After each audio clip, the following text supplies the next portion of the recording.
There's so much value that this company gives. And, when you said we want someone full-time and not someone who's just going to be a freelancer who's going to treat us like another client, but rather be a part of our team and be part of our ecosystem. And you flew me down to see that sealed the deal for me. I was like, if this is what you guys are doing at such like at all, like it doesn't matter about price point. At like the most low price point to the highest, you're offering way more support than you could get anywhere else. I was like, that's a movement I want to be a part of.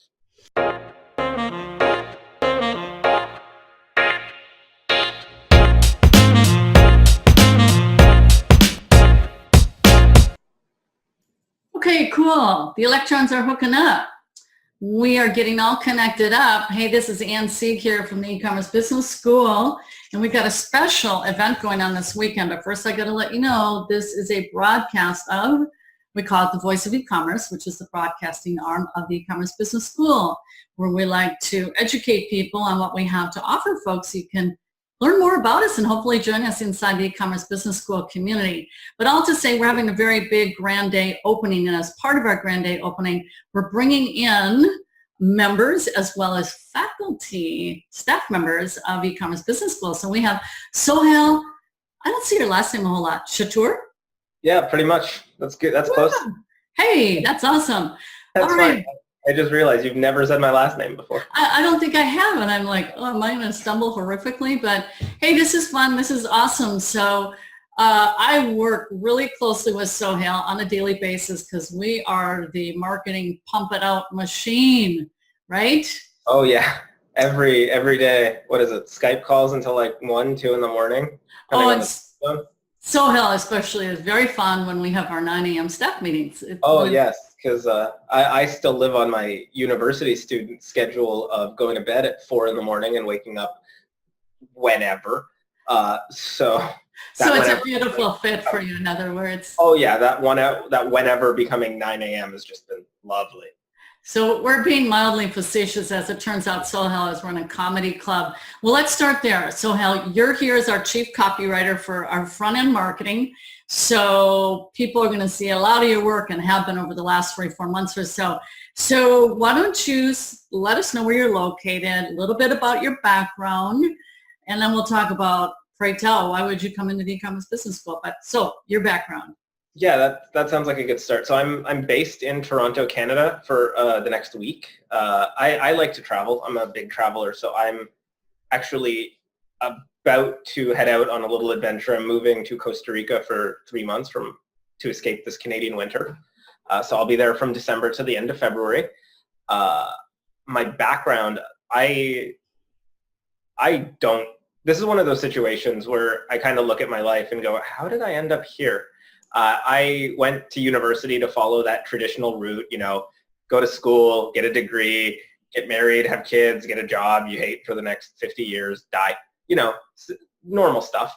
But when I was somewhere between my second and my third year of university, I got into stand-up comedy. But unfortunately, there was nowhere in my university town to actually perform. So what I did was I started my own show. And originally, this was just going to be a simple open mic. All I wanted was really an opportunity to practice my material.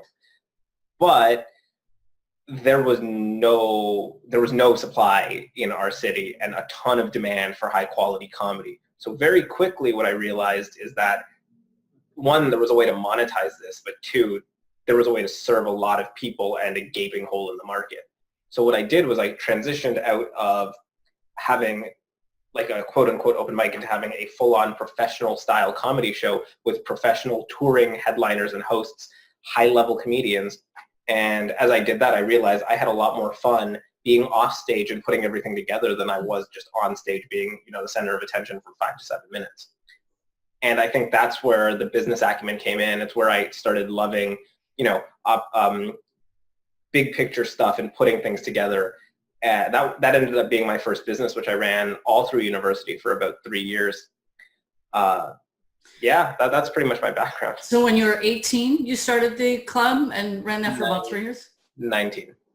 Okay, what I love about that story, because I'm a little bit unabashed about this. I'm just going to say I am much more keen on real world acumen, getting out there and doing the real deal rather than high level academia. So sorry if this is offending hordes of people. But anyways, I could go on another hour about that. However, the irony in that sentence is that you and I both did the same degree. It's true. This is really true. So there you are going through university, which is to prepare you for said career, whatever. But in the meantime, you're seeing a gaping hole in the marketplace, which is comedy. You decide to fulfill that, but you also enjoyed it. It's something you liked, right? I did. I really loved, I had a lot of, how do I say this without offending? I had a lot of stuff to work through, and comedy was a really good medium for helping me deal with a lot of that, which really helped. Interesting. So you see comedy as a coping mechanism of sorts. It was. Another copywriter I know said this really well. He was a former professional comedian, and he said, comedy is like therapy, and I got cured. Oh. And I think that says it perfectly. I had a lot of stuff to work through. I got through it all. And the interesting thing, the fickle thing about comedy is if you don't find your own jokes funny, no one else is going to find them funny. So when I was doing all this self-deprecating humor, when I believed it, it was funny, and I got lots of laughs. But then it got to a point where I was like, I don't even believe this anymore. And, and I stopped wanting to write more jokes. I stopped wanting to be on stage. So the therapy did its job, essentially. Yeah. I'm going to use an economics term. It basically, marginal utility was zero. Like, it stopped being useful to me anymore. It stopped serving a purpose. And so it made sense to move on. Interesting. Okay. All right. And people are going, oh, no, wait. Yeah, people are so confused. They're like, comedy, economics, what the heck? What's going on? What's going on here? All right. So, and hey, anyone here, you go ahead and say hi. There is Candida in the house. Oh, hey, hi, Candida. How are you? She's awesome. And it's weird. I see there's comments, but I can't read them. So I know there's, oh, here we go. And she's waving. She's saying that is amazing. Okay, good deal. So anyone who's since rolled in, make sure you write a comment so that we know we're still alive, right? This is how we get our energy. Yeah. Anyways, okay. A little black Zoom box. A little black Zoom box. So this is pretty cool. You slipped into business by default by meeting your own personal need. It ended up meeting its objective at a personal level, but then it opened up a whole new doorway into, oh, this is a business ecosystem here that I've developed, and I kind of like this, and orchestrating things. So speed forward.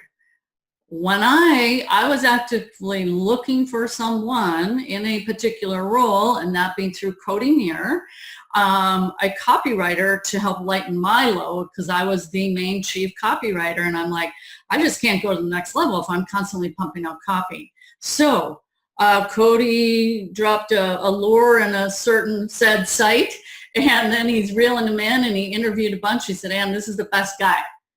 That was you. I don't know if you know that backstory. Now you do. Yeah, so he went like this and it was done. That's Cody. So anyways, it was very fast. So you tell us a little backstory, because copywriting is a very, very unique skill set. It's a different way of writing. It's a different way of thinking, seeing the world, et cetera, et cetera. So give us a little backstory on that, and then I'm going to share about when I interviewed you. There were some fun moments there. But so what's your backstory on then what led you this way? So for me, when I got into, I fell into this whole world of internet marketing and copywriting all by accident. I got introduced to the world of online marketing when I was probably 19. So just when I was 19 or 20. So just when I was like in the midst of running my comedy business. And I discovered this whole new world of, oh my God, I don't have to be in one place to make money. I can do it from anywhere in the world. I love to travel. Like I said, I'm going to Costa Rica for 3 months. I love to travel. So for me, this just seemed like a match made in heaven. And I tried everything in the internet marketing space, everything. Like you name it, I've done it, most of which I did badly, but I understand the theory about how all of these things work. I just didn't have either the time or the commitment to put, really what it was I just didn't, like if it got hard, I would just switch, which isn't a good thing to do by any means. It did end up working out in my favor, but not something I really recommend. I tried everything and I just nothing really fit. Nothing really felt like something I was willing to commit to. So that's one part of it. The other part of it is, since I was probably, I've been writing creatively since I was a kid. When I was in high school, I wrote and directed plays at my school. And I've been in sales since I was 15 years old. So take all those moving parts: internet marketing, sales, a love of writing, really a love of reading too, and put it all together with, ironically enough, an economics degree, and you get, how do people make decisions? How do you get people to make decisions that work for you? How do you do something from anywhere in the world? And how do you make a career out of writing without being like Brooke? And you put it all together, and I got into copywriting, and it was just unbelievable. Like, it's the best thing that's ever happened to me. So we're going to have to briefly explain copywriting, only for the fact, because so many of our people come in through Shop Your Way to Wealth or arbitrage method, and there is zero marketing. You're just scanning with your phone, because Amazon has done all the marketing, which is it is a skill set. So talk about the difference, because we're going to have people watching this who have no idea what copywriting is. So what's the difference between, maybe we'll just say content writing, if you can, just ordinary writing, but copywriting. So let's dig in there. So how I usually explain this to people when they ask me what I do, I just tell them I'm a marketing consultant, because it avoids most of the questions. But if they choose to dig deep, I explain it this way. I say a copywriter is someone who writes materials that are specifically designed to get a certain response. What that means is, if you write something that gets people to click through on a Facebook ad, to get people to opt into your email list, to get people to pull out their credit card and buy something, that is the most powerful skill you can have, because it's nobody can ever take that away from you. They can take your house, they can take they can take your Facebook group, they can shut you down, like your email list, they can shut down your website. But if you have the ability to turn your words into money, there's nothing more powerful on this earth than that. And when people still look at me and think I'm funny for saying things like that, I usually go, okay, you know how sometimes you're on Facebook and you see an ad and you click on it and you see a wall of text, and at the end it asks you to buy something? And they go, yeah. I'm like, I write those. Yeah. So I write those. That's a perfect example. We call it making money print on demand, money on demand. It's a skill set. You're right. If you have so many other things taken from you, a platform gets wonky, Amazon, who knows what all. But to have this skill of knowing how to set up basically a sales environment of sorts, and we can't go deep into offers, structuring offers and all that. This is really advanced stuff. Yeah. But we definitely are direct response marketers, and that's a big difference from content marketing, which is content. Here's my blog. Like, it's definitely a different skill set, writing blogs versus writing things that are meant to elicit a certain action. By the way, if you haven't noticed by now, Ann and I are both real nerds about copywriting, so you're going to see us geek out a couple times throughout this call. Yeah, there's some serious geek mode here. So, which brings me to when I interviewed you for the first time, one of the first questions I asked you, I said, well, who are some of your mentors? And that to me was like, boom, perfect kind of fishing lure. And do you remember how that conversation then blossomed out of that? Oh yeah, that was a really interesting conversation, because you said, who are your favorite copywriting mentors? And I went down the list of people who I've learned the most from when I got into copywriting and when I wanted to refine my skills. And one of the names I dropped was David Garfinkel. And funny enough, David Garfinkel was someone you mentored under personally for an entire year. And small world, huh? And made a product together too. Oh, I didn't know that. Yeah. Oh, wow. Yeah, it's there. And then John Carlton, you mentioned too. I'm like, yeah, I was in John's course, copywriting simplifiers, simple writing system. Simple writing system, yeah. So that was a lot of fun. So here's what I want to focus on, is being a master of your craft. And I think this is really important to talk about, because there's people who are coming out of an employee mindset and into a business mindset. Is you have to have a certain love and a passion, I think. I mean, without it, it's going to be tough. You're just turning beets in the soil, and it's just hard, back-breaking work. But when you have this love to being a true craftsman, so that's what I felt with the way you would talk about copywriting. And you bought a course, and there you are at Trifecta. We're meeting for the first time in July.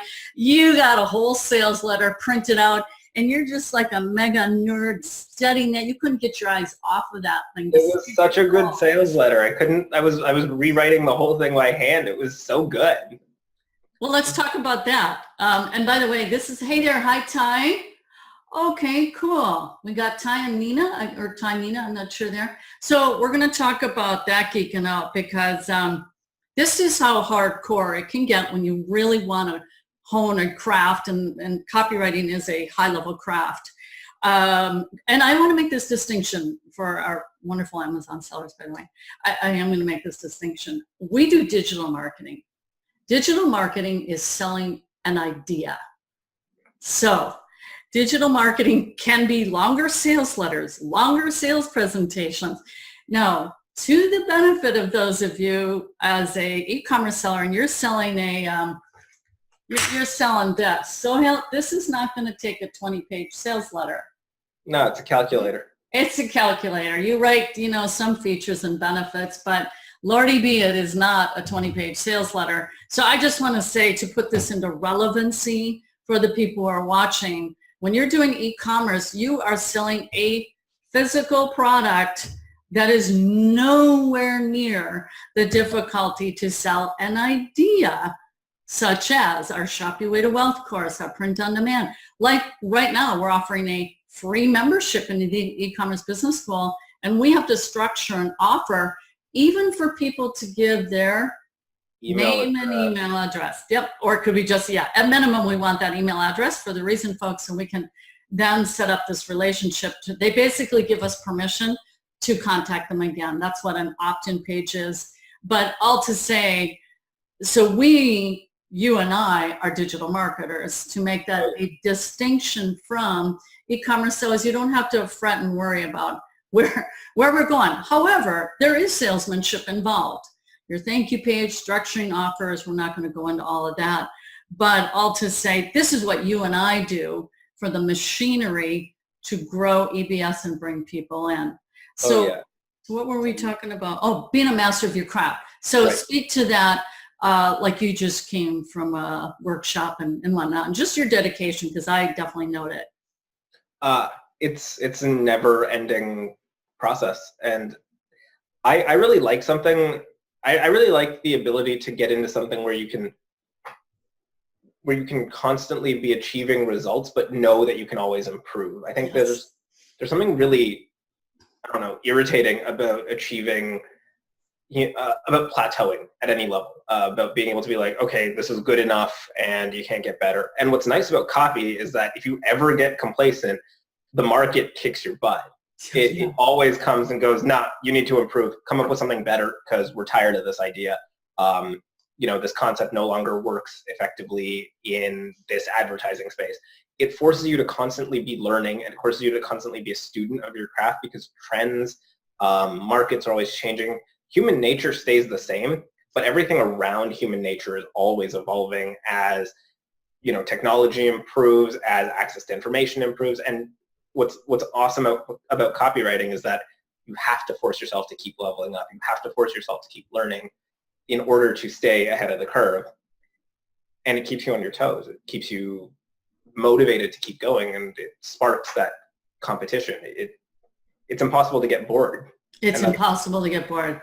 That's what makes it so much fun.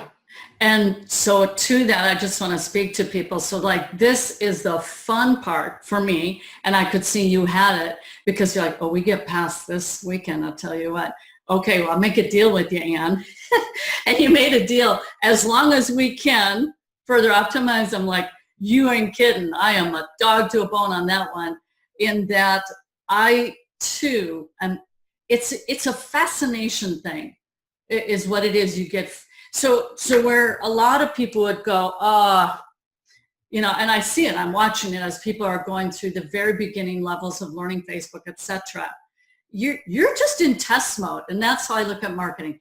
It's nothing more than a series of tests. you run a test, you look at the data, you theorize, you make a hypothesis, and you decide which variable you're going to change to create the outcome you want. It's like being a scientist. So my dad was a scientist, so I think that maybe helped. It was always this figuring out mode. And to me, that's the chase. That's the fun part. Yeah, it's nice to throw something together the first time and have a base to work with, but it really gets fun when you're like, okay, let's like dive into the numbers and see if we change this, what happens here. It's like being in like a chemistry lab almost, because you're like, oh, if I add this to this, does it make this or does it explode? And then how do I reverse it and go back to what it was and then try again? That's what's so much fun about marketing. It's like people are scared of numbers, but the only thing in marketing that doesn't lie is the numbers. Like you can run surveys and you can ask your audience things and you'll get some answers, you'll get kind of an idea and you can see some trends. But if you don't have underlying numbers, you're relying entirely on people. Yeah. And like we all know this, we've all been in customer service, we've all worked with people before. There's no consistency there, but the numbers will always tell you the truth. And when marketers go from achieving moderate success to high success, it's all because they've embraced an understanding of the numbers, or at least an appreciation of data, and they hire people out to do it if they can't do it. Absolutely. It always comes down to those numbers. So I really enjoy that, and I love working with Sohail in that capacity when I can study the data and then I can go, oh, you know what we could do here? Yeah, let's go for that. Like we call it the indoctrination series, an email campaign. We're not going to go all fancy into this stuff, but you have to have this love of outcomes. And how do you create different outcomes? It's really the bottom line. We got this outcome. How can we get that an even better outcome? It's really, well, anyway, so we'll just kind of wrap it up there because I don't want to overwhelm people. So here's what I do want to focus on that will be more practical, because we're kind of more working on the back stuff that people don't hear of. But I will say for those who are building e-commerce stores, the work we do is highly translatable. And they won't have to work nearly as hard as we do, but they definitely have to look at the numbers. Okay, so Sohail, you came, I interviewed you like the first week of July, and I said, you need to come to our event. You came to Trifecta, and you got to see, which is, by the way, our series of e-commerce arbitrage workshops. It was a 3-day event. So you got to see our community in motion. Now, you've been to a lot of live events. You've been in a gazillion different training programs out there. And I want to believe, and you can counter me, that it's hard to get behind something to sell something that you don't believe in. But what did you see here that made it different? Because you did give me feedback when you were at the workshop. I've never seen that level of dedication to actually imparting knowledge at a live event. Most live events that I had been to would often focus around a very high level, minimal information type Friday. And then on the Saturday, it's like very little information and an entire day of just like wearing you down to pitch you something and get you to buy something. And a lot of times it involves like shaming people for not taking action. And then on the Sunday, there's a little bit more training and then like another pitch. It almost seems like when you go to those types of events, you're paying them to sell you something. And that's not why people attend live events. People attend live events to learn, to at the very least be given a framework of a system in order to do something with it. Whether you go to like, a motivational speaker or you go to a make money training event, either way, you're going for the purpose of learning something so you can take what you learn and apply it to improve your life in some way. Most of these events don't work like that. This was the first event I had ever attended where all of it was focused on giving as much as possible to the people who had paid to be there. And it blew my mind. Everyone there was wrapped with attention. They were asking questions, they were taking notes, and the instructors, Brian, of course, Tim, all of them, just wanted to impart as much knowledge as possible, to give people the tools to really get ahead. And it was beautiful because I'd never seen that before. It was amazing. Yeah, and I didn't have that perspective from someone to say that, but I've heard people have gone to so-called like-kind events, and it's a smattering of speakers, and every speaker has something to pitch. And Yeah. it's just like, and I thought, oh man, I couldn't even consider doing that. I mean, we are the e-commerce business school, and we have a distinct goal in mind, which is to be with people in their life journey as an entrepreneur. So, Sohail, I don't know if you've been in anything like kind relative to, we have such a thoroughness relative to mentorship and the resources that we give to have that direct interplay with our students. My big claim is we have so many tools and resources in place, it's almost physically impossible to exhaust all the resources that we have for people. And that because I'm an educator, so what I don't want to have said of the EBS system, oh, I never got the help that I needed. I don't want any person to ever leave our community and say, that's what happened. And so we have so many resources. So I'm just curious, I don't know how many you've been in that were mentorship of any kind of level, et cetera, and I don't think you've ever seen everything that we have in, for example, e-commerce master's program, e-commerce enterprise, but it is such a bewildering, amazing support. Bewildering. I just mean that it's so in depth. It's awe-inspiring. It's funny because you're right when you say, I still don't know everything we have access to. Like I've been with the team since July, but we'll still be in meetings where you'll say something and I'll say, what? And you'll be like, oh, it's part of this. I'm like, I don't understand anything you just said. That's 7 more programs that I didn't even know we had. And that's how thorough it is. And it's designed specifically to get people to go from where they are to where they want to be. And there's all the tools along the way, but it's not just tools. You have access to people, you have access to coaching and and a community. I think if anyone comes out of the e-commerce business school and says something like, oh, I didn't get the help I needed, they should get their head checked, because there's no way that's true. That there's something missing there. There's so much value that this company gives, and when you said we want someone full-time and not someone who's just going to be a freelancer who's going to treat us like another client, but rather be a part of our team and be part of our ecosystem. And you flew me down to see that sealed the deal for me. I was like, if this is what you guys are doing at such like at all, like it doesn't matter about price point. At like the most low price point to the highest, you're offering way more support than you could get anywhere else. I was like, that's a movement I want to be a part of. That's the way it should be. Well, let's dig just a little deeper, and then we'll probably give it a wrap. But I want to share this with you. We have Martha in the house. She says, Sohail is awesome. We met at the Trifecta, and he was a very kind, funny young man. Great interview, Anne. I forgot about the little side hustle you guys had me do at the event. Ernesto. Yeah, I had to pretend to be a Filipino VA because apparently Brian didn't know VAs also exist in India, and I could have just done that with a better accent.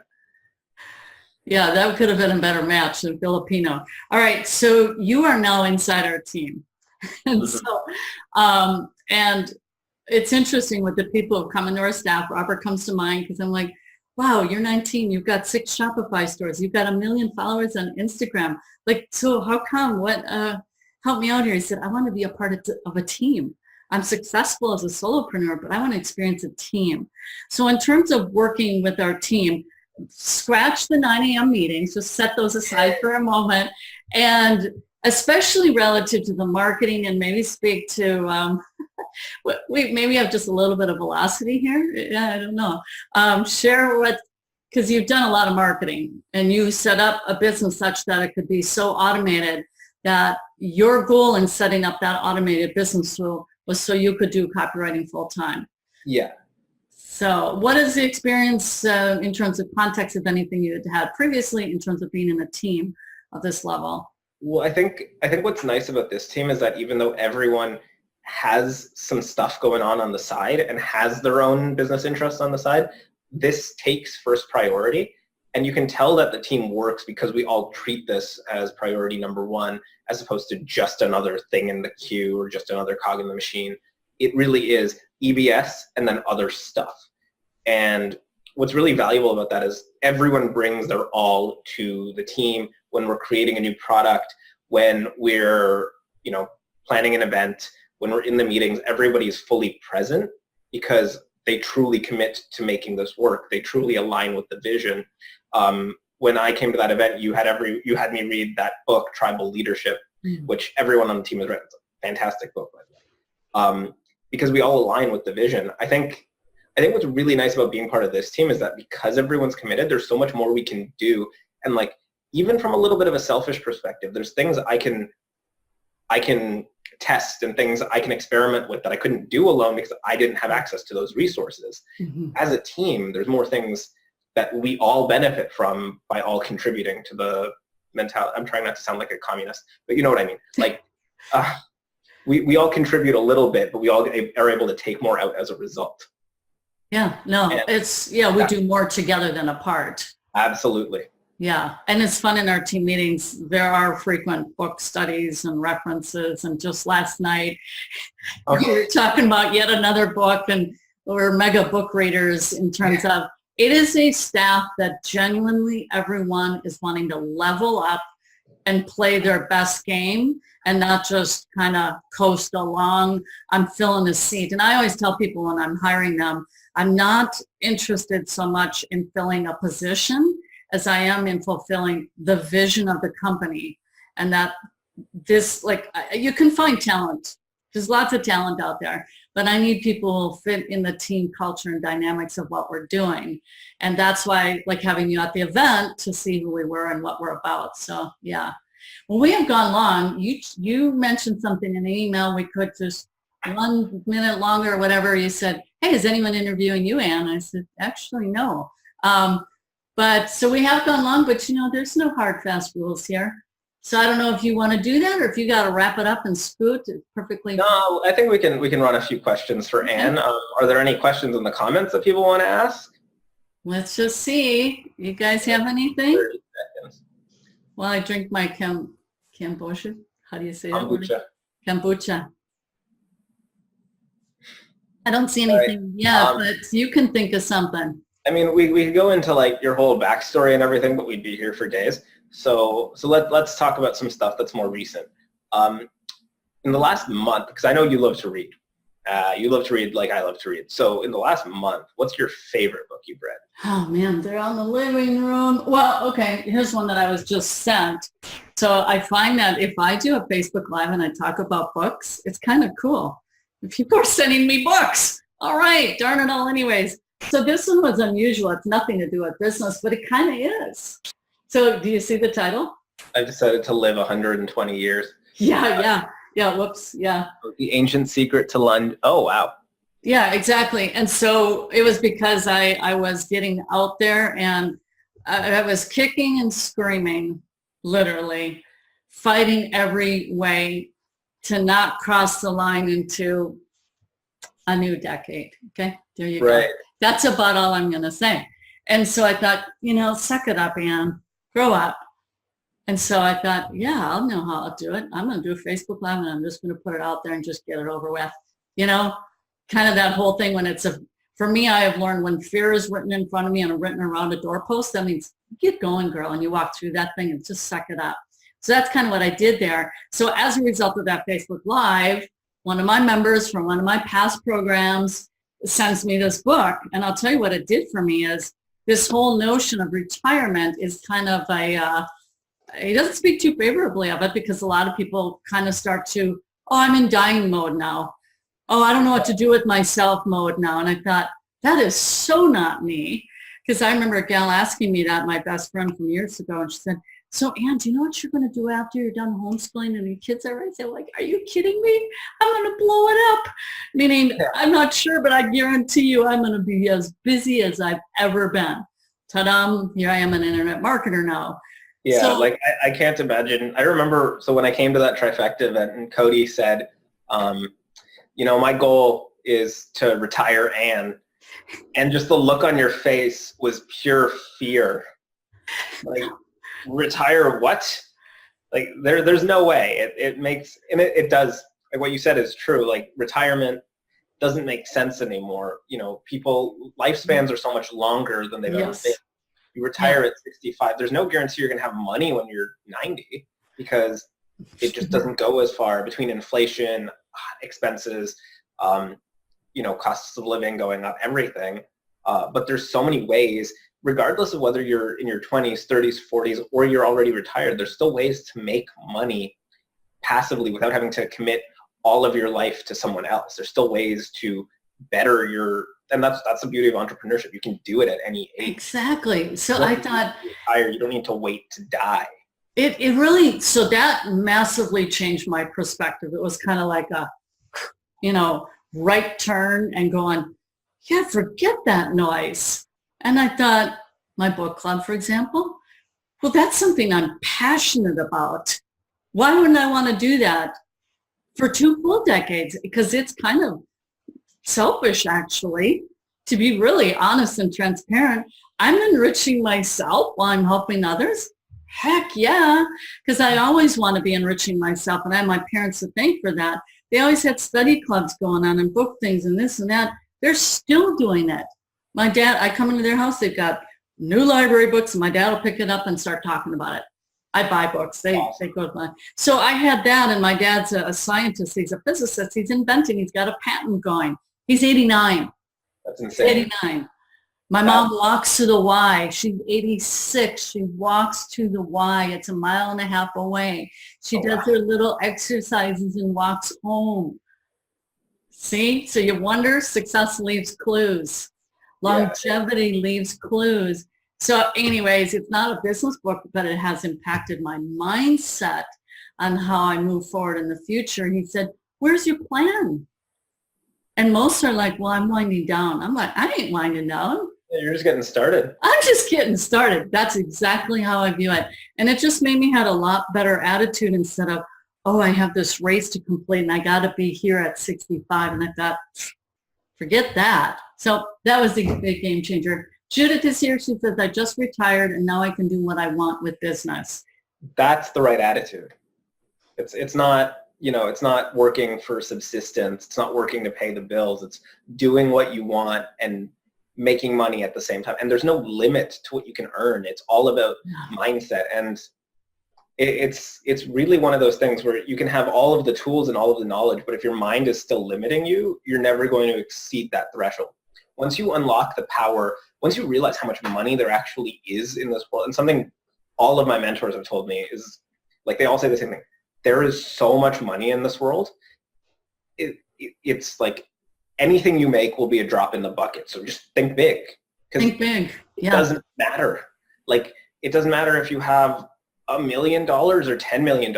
Either way, it's a drop in the bucket. So why are you settling? Just go big. Go big. Or go home. Yeah, exactly.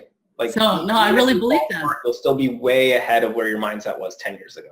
Think as far and as big as you want, because a job is with a cap. This is not with a cap, and it is worth the effort. All right, do you want to ask one last question, and then we'll give her a wrap? What are you going to do when you retire? Well, oh boy, I want to, you know what? I signed up for Tai Chi. I'm starting Tai Chi December 5th. It's every Wednesday at 6 o'clock. I can still come home and do member orientation, but it's going to be for an hour because my mother takes Tai Chi and she loves it. And she'll sit there and show me this stuff. And I'm thinking, man, that would really relax my mind and get me centered. And I love physical motion. So I'm taking Tai Chi. Yeah, you go to any park in the summer, at least in Europe, and it's filled with people doing Tai Chi, and it's actually so relaxing. Mm. Like, when I was in high school, I spent a summer studying in France, and every day in Paris we'd go to a different park, and every park there was just a group of people doing Tai Chi, and it almost makes the whole setting more relaxing. Yeah. Well, I think it's because you see people working in a coordinated manner, which, by the way, there's a documentary, I can't find it, but I think it was called The Happiness Factor. And what they have found, sociologists, that oxytocin, which they consider that the love hormone, is most prominently released when people are doing physical activities together. And so they were featuring this little activity in Japan of the elder generation with we little ones. And that is when humans bond, just statistically through scientific studies, which I love that kind of stuff. I should have been a sociologist in a different life, but essentially as a copywriter, we are a sociologist of sorts. Oh, yeah. I love meeting psychology students in university and being like, if I could do it again, I might be where you are right now. It's so correlated, what motivates people to take action, whatnot. Well, so we've had a really lengthy get together here. So here's what I would encourage everyone as closing. Some of you already are e-commerce business school members, but if you're not, we have a free membership. Go to joinebs.com and you have two options there to move forward with. Sohail was very, very integral in that project. Very, very much, the design and everything. Effort. What's that? I said it was a team effort. It was everybody. It was a team effort, but you put, how the page got laid out and whatnot. That was your suggestion. I remember that. And because you're constantly studying. Oh, yeah. That's actually a perfect example. The free membership has so much in it. There's more in that free membership than I've ever seen in things I've paid for. It's insane. Like group coaching in a free membership. Like if you're not part of this community, like why? Just sign up. It's free. Like there's literally no more barriers. If you're that scared of giving away your email address, get another email address. Like it's not like there's so much free value, and all it will do is help you make more money and level up. So why are you not a part of it already? Very well said. I would agree, because we're teaching there. One of the courses is foundational for marketing. It's just like, it's like pouring the cement into the foundation of the building. And I don't doubt there's some people who could take that course over 3, 4, 5 times just to let it really sink into their minds, because they've never learned to think in that way. And it is a different way of thinking. It's not like you just click a light switch and all of a sudden you shift into that mindset. It's a different way of thinking. You learn marketing and you will never see the world the same again. Ever. Ever. When you drive down the road, anything you do, you will never see the world again the same. And it's really fun. It's very empowering. All right. Well, great being here with you, Sohail. It was a blast. Thanks for having me. Yeah. All righty. Well, great connecting. And I'm pretty sure I'll be talking to you soon.